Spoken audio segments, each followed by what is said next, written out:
ಹುಷಾರು ಕುಮಾರ, ಅಪ್ಪ ಮಗ ಒಂದಿನ ನಿನ್ನನ್ನು ಮಾರಿಬಿಡ್ತಾರೆ. ನಮ್ಮ ಹತ್ರ ಏನಿದೆ ಮಾರಕ್ಕೆ? ನೀ ಎತ್ತು ಬಿಟ್ರೆ ಆದಿ ಕಾಲದಲ್ಲಿ ಅವನಿಗೆ ಬೇಕು. ಅದು ಹೆಂಗೆ ಬಿಟ್ಬಿಡೋಕ್ಕಾಗತ್ತೆ ನಿನಗೆ? ನೀನು ಎಷ್ಟು ರಾಜಕೀಯ ಮಾಡಿದೆ ನನ್ನನ್ನು ಮುಗಿಸೋಕ್ಕೆ. ನಾಳೆ ನಾನು CM ಆಗಿದ್ದ ತಕ್ಷಣ ನಿನಗಿದೆ ಮಾರಿಯಪ್ಪ. ನಿನ್ನ ಮಾನ ಮರ್ಯಾದೆ ಎಲ್ಲ ತೆಗೆದು ಜೈಲಲ್ಲಿ ಹಾಕಿ ನಿನ್ನ ಅಲ್ಲೇ ಸಮಾಧಿ ಮಾಡ್ತೀನಿ. ಕಳಿಸ್ರ ಅವನ್ನ.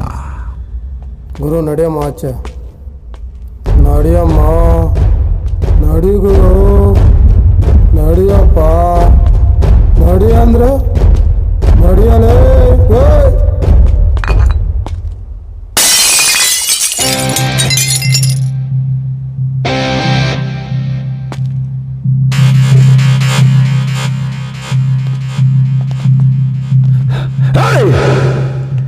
ಅವನ್ನ ಸಾಯಿಸ್ಬಿಡ್ಬೇಡ್ರು.